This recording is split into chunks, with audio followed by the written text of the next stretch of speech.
Hello ನಮಸ್ತೆ, ಹೇಗಿದ್ರಿ ಎಲ್ರು? ಇವತ್ತೊಂದು ಸೂಪರ್ ಆಗಿರುವಂತಹ ಎಲ್ಲರಿಗೆ ಬೇಕಾಗಿರುವಂತಹ ಕಿಚನ್ ಟಿಪ್ಸ್ ಅನ್ನ ನಾನು ಶೇರ್ ಮಾಡ್ತಾ ಇದ್ದೀನಿ. ನಾವು ಎಷ್ಟೇ ಚೆನ್ನಾಗಿ ಅಡುಗೆ ಮಾಡಲಿ, ಅಡುಗೆ ಫ್ಲೇವರ್, ಅಡುಗೆ ರುಚಿ ಜಾಸ್ತಿ ಆಗೋದು ಅಡುಗೆಗೆ ಹಾಕುವಂತ ಒಳ್ಳೆ ಒಗ್ಗರಣೆಯಿಂದ. ಬಟ್ ಎಲ್ರಿಗೂ ಪರ್ಫೆಕ್ಟ್ ಆಗಿ ಅಷ್ಟು ಒಳ್ಳೆ ರೀತಿಯಲ್ಲಿ ಒಗ್ಗರಣೆ ಹಾಕಲಿಕ್ಕೆ ಬರಲ್ಲ. ಬಟ್ ಕೆಲವೊಂದು ಮನೆಗಳಲ್ಲಿ ಅಡುಗೆಗೆ ಹಾಕೋ ಒಗ್ಗರಣೆ ಇದೆಯಲ್ಲ, 4-5 ಮನೆ ಬಿಟ್ಟು ಪರಿಮಳ ಬರ್ತಾ ಇರುತ್ತೆ. ಆ ಪರಿಮಳ ಕೇಳ್ತಾ ಇದ್ರೇ ತಿನ್ಬೇಕು ಅಂತ ಅನ್ನಿಸ್ತಾ ಇರುತ್ತೆ, ಅಷ್ಟು ಚೆನ್ನಾಗಿರುತ್ತೆ. ಬಟ್ ನಾನು ಇವತ್ತು ಹೇಳುವ ಟಿಪ್ಸನ್ನು ಫಾಲೋ ಮಾಡಿದರೆ ಯಾರು ಬೇಕಾದರೂ ತುಂಬಾ ಸೂಪರ್ ಆಗಿರುವಂತಹ ಒಗ್ಗರಣೆನ ಹಾಕಿ ಅಡುಗೆ ಫ್ಲೇವರನ್ನು ಜಾಸ್ತಿ ಮಾಡ್ಬೋದು. ಅಷ್ಟು ಚೆನ್ನಾಗಿರುತ್ತೆ. ಯಾಕಂತಂದರೆ ಅಡುಗೆಗೆ ಹಾಕೋ ಒಗ್ಗರಣೆಗೆ ಕೆಲವೊಂದು ಟಿಪ್ಸನ್ನು ಫಾಲೋ ಮಾಡಬೇಕಾಗುತ್ತೆ. ಕೆಲವೊಂದು ಪ್ರೊಸೀಜರನ್ನು ನಾವು ಫಾಲೋ ಮಾಡಿದರೆ ಸೂಪರ್ ಆಗಿರುವಂತಹ ಒಗ್ಗರಣೆ ಹಾಕಿ ಅಡುಗೆ ಫ್ಲೇವರನ್ನು ಜಾಸ್ತಿ ಮಾಡ್ಬೋದು. ನೀವು ಮನೆಯಲ್ಲಿ ಹಾಕೋ ಒಗ್ಗರಣೆ ಒಂದು ಸ್ಟ್ರೀಟ್ ಫುಲ್ ಪರಿಮಳ ಬರೋ ಥರ ಇರುತ್ತೆ, ಅಷ್ಟು ಚೆನ್ನಾಗಿರುತ್ತೆ. ಈ ಟಿಪ್ಸನ್ನು ನೋಡಿ ನೀವು ಈ ಮೆಥಡನ್ನು ಫಾಲೋ ಮಾಡಿ ನಿಮ್ಮ ಅಡುಗೆಯ ಫ್ಲೇವರ್ನ ಜಾಸ್ತಿ ಮಾಡಿ.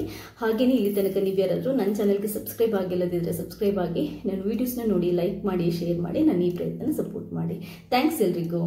ಸಾಂಬಾರ್ ಚಟ್ನಿಗಳಿಗೆ ಒಗ್ಗರಣೆ ಹಾಕೋದಿದ್ರೆ ನಮಗೆ 1 ಸ್ಪೂನಷ್ಟು ಸಾಸಿವೆ ಬೇಕಾಗುತ್ತೆ, ಸ್ವಲ್ಪ ಕರಿ ಲೀವ್ಸ್, ಅದಾದ ನಂತರ ಒಂದು 5-6 ಹೆಸರು ಬೆಳ್ಳುಳ್ಳಿ ಜಜ್ಜಿಬಿಟ್ಟು ಯೂಸ್ ಮಾಡ್ಕೊಳ್ಳಿ. ಬೆಳ್ಳುಳ್ಳಿ ಯೂಸ್ ಮಾಡಿದವರು ಸ್ಕಿಪ್ ಮಾಡ್ಬೋದು, ಬಟ್ ಬೆಳ್ಳುಳ್ಳಿ ಹಾಕಿದರೆ ತುಂಬಾನೇ ಒಳ್ಳೆ ಫ್ಲೇವರ್ ಬರುತ್ತೆ. 1 ಸ್ಪೂನಷ್ಟು ಉದ್ದಿನಬೇಳೆ, ಇದು ಕೂಡ ತುಂಬಾನೇ ಒಳ್ಳೆ ಫ್ಲೇವರ್ ಕೊಡುತ್ತೆ. ಒಂದು 3-4 ಒಣಮೆಣಸನ್ನು ಕಟ್ ಮಾಡಿ ಹಾಕೋಬಹುದು. ಒಂದು ಸ್ವಲ್ಪ ನೀರುಳ್ಳಿ, ಇದಿಷ್ಟು ಎಲ್ಲದನ್ನು ಹಾಕಿದರೆ ಒಳ್ಳೆ ಫ್ಲೇವರ್ ಬರುತ್ತೆ. ಅದಾದ ನಂತರ ಒಂದು ಚೂರು ಇಂಗ್ ಹಾಕ್ಬೋದು, ಕೆಲವರು ಹಾಕಲ್ಲ, ಬಟ್ ಹಾಕಿದರೆ ತುಂಬಾನೇ ಒಳ್ಳೆ ಫ್ಲೇವರ್ ಬರುತ್ತೆ. ಇದು ಒಗ್ಗರಣೆ ಹಾಕುವಂತಹ ಸೌಟು, ಹಿಡಿ ಇರುವಂತಹ ಸೌಟು. ಇದನ್ನ ಯೂಸ್ ಮಾಡಿದರೆ ಪರ್ಫೆಕ್ಟ್ ಆಗಿ ನಮಗೆ ಒಗ್ಗರಣೆ ಹಾಕೋಬಹುದು. ಯಾಕಂತಂದ್ರೆ ಸ್ಟವ್ ಮೇಲೆ ನೀಟಾಗಿ ಇದನ್ನ ಇಡ್ಲಿಕ್ಕೆ ಹೆಲ್ಪ್ ಆಗುತ್ತೆ. ಒಗ್ಗರಣೆ ಹಾಕುವಾಗ ನೀವು ಯಾವತ್ತೂ ಮೀಡಿಯಂ ಫ್ಲೇಮ್ ಅಥವಾ ಲೈಟ್ ಫ್ಲೇಮನ್ನು ಇಟ್ಕೋಬೇಕು. ತುಂಬಾನೇ ಕಮ್ಮಿ ಉರಿ ಇಟ್ಟು 3-4 ಸ್ಪೂನಷ್ಟು ಎಣ್ಣೆನ ಹಾಕೊಳ್ಳಿ. ನಿಮಗೆ ಸಾಂಬಾರೆಲ್ಲ ಎಷ್ಟಿದೆ ನೋಡಿಕೊಂಡು ಹಾಕೊಳ್ಳಿ. ಎಣ್ಣೆ ಕಾದ ನಂತರ ನಾವು ಸಾಸಿವೆನ ಹಾಕಬೇಕು. ನೆನ್ಪಿಟ್ಕೊಳ್ಳಿ, ಮೀಡಿಯಂ ಅಥವಾ ಲೋ ಫ್ಲೇಮೇ ಇಟ್ಕೊಂಡು ಎಣ್ಣೆನ ಕಾಯಿಸಬೇಕು. ಅದಾದ ನಂತರ ಸಾಸಿವೆ ಹಾಕೊಂಡು, ಸಾಸಿವೆ ಸ್ವಲ್ಪನೇ ಪಟಪಟ ಅಂದಾಗ ಉದ್ದಿನಬೇಳೆ ಹಾಕಬಹುದು, ಅಥವಾ ಉದ್ದಿನಬೇಳೆ ಮತ್ತೆ ಸಾಸಿವೆನ ಒಟ್ಟಿಗೆ ಕೂಡ ಹಾಕಬಹುದು. ಬಟ್ ಸಾಸಿವೆ ಪೂರ್ತಿಯಾಗಿ ಸಿಡಿದ ನಂತರನೇ ನಾವು ಬೆಳ್ಳುಳ್ಳಿ ಕರಿ ಲೀವ್ಸ್ ಹಾಕೋಬೇಕು. ಸಾಸಿವೆ ಸಿಡಿಯೋಕ್ಕಿಂತ ಮುಂಚೆ ಬೆಳ್ಳುಳ್ಳಿ ಕರಿ ಲೀವ್ಸ್ ಬೇರೆ ಯಾವುದನ್ನು ಹಾಕೋಕೆ ಹೋಗಬಾರ್ದು. ಯಾಕಂತಂದ್ರೆ ಸಾಸಿವೆ ಕರೆಕ್ಟ್ ಆಗಿ ಸಿಡಿದಿಲ್ಲದಿದ್ರೆ ಒಗ್ಗರಣೆಗೆ ಆ ಪರಿಮಳ ಬರಲ್ಲ. ಸಾಸಿವೆ ಸಿಡಿದ ನಂತರ ಬೆಳ್ಳುಳ್ಳಿ ಹಾಕೊಳ್ಳಿ. ಅದಾದ ನಂತರ ಒಣಮೆಣಸು ಹಾಕೊಳ್ಳಿ, ನೀರುಳ್ಳಿ, ಕರಿ ಲೀವ್ಸ್ ಇಷ್ಟನ್ನು ಹಾಕ್ಬೋದು. ಇಂಗನ್ನು ಬಿಟ್ಟು ಮತ್ತೆಲ್ಲದನ್ನ ಸಾಸಿವೆ ಸಿಡಿದ ನಂತರ ಹಾಕೋಬೇಕು. ನೆನ್ಪಿಟ್ಕೊಳ್ಳಿ, ಮೀಡಿಯಂ ಫ್ಲೇಮಲ್ಲೇ ಇಟ್ಕೊಂಡು ಫ್ರೈ ಮಾಡಬೇಕು. ಜಾಸ್ತಿ ಉರಿ ಇಟ್ಕೋಬೇಡಿ, ಒಗ್ಗರಣೆ ಕರಡಿ ಹೋಗುತ್ತೆ. ಒಂದು ಜಸ್ಟ್ 30 ಸೆಕೆಂಡ್ ಅಷ್ಟು ಕಾಲ, ಜಾಸ್ತಿ ಬೇಡ, ಲೋ ಫ್ಲೇಮ್ ಅಥವಾ ಮೀಡಿಯಂ ಫ್ಲೇಮಲ್ಲಿ ಇಟ್ಟರೆ 30 ಸೆಕೆಂಡ್ಸ್ಗಿಂತ 1 ಮಿನಿಟ್ ಒಳಗಡೆ ಕಾದಿರುವಂಥ ಎಣ್ಣೆಯಲ್ಲಿ ಇದನ್ನ ಫ್ರೈ ಮಾಡಬೇಕು. ನೆನ್ಪಿಟ್ಕೊಳ್ಳಿ, ಕರಿ ಲೀವ್ಸ್ ಯಾವುದೇ ಕಾರಣಕ್ಕೆ ಕರಟಬಾರ್ದು. ಈ ಥರ ಒಂದು ಸ್ವಲ್ಪ ಕಲರ್ ಚೇಂಜ್ ಆಗಬೇಕು. ನಮ್ಗೆ ಗೊತ್ತಾಗುತ್ತೆ, ಅದು ಮುಟ್ಟುವಾಗ ಚಟರ್ ಪಟರ್ ಅನ್ನೋ ಥರ ಇರುತ್ತೆ.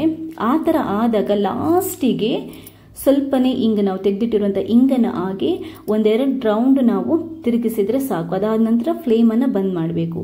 ಇಂಗ್ ಹಾಕಿ ಜಾಸ್ತಿ ಹೊತ್ತು ಉರಿಯಲ್ಲಿ ಇಡಬಾರ್ದು. ಇಮಿಡಿಯೇಟ್ ಆಗಿ ನಾವು ಸ್ಟವ್ ಅನ್ನು ಆಫ್ ಮಾಡಿ ಬಿಡಬೇಕು. ಇಂಗ್ ಕರಟಿದ್ರೆ ಒಗ್ಗರಣೆದು ಫ್ಲೇವರ್ ಕಂಪ್ಲೀಟ್ ಆಗಿ ಹಾಳಾಗೋಗುತ್ತೆ. ಇದಾದ ನಂತರ ಇವಾಗ ನಾನು ಹೇಳುವಂತಹ ಸ್ಟೆಪ್ ತುಂಬಾ ಇಂಪಾರ್ಟೆಂಟ್.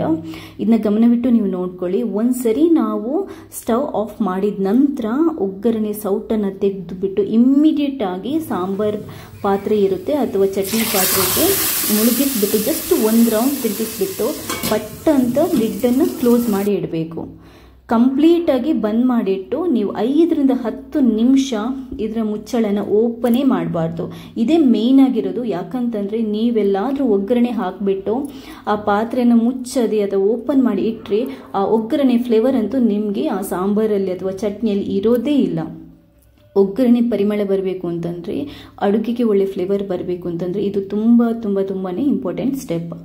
ಸೊ ನೋಡಿದ್ರಲ್ಲ, ಎಷ್ಟೊಂದು ಪರ್ಫೆಕ್ಟ್ ಆಗಿ ಒಗ್ಗರಣೆನ ನಮ್ಮ ಪದಾರ್ಥಕ್ಕೆ, ಇದು ನಾನು ಸೌತೆದು ಕೊದ್ದಿಲ್ ಅಂತರದ್ದು ಮಾಡಿದ್ದೆ, ಅದಕ್ಕೆ ಹಾಕಿದ್ದೇನೆ.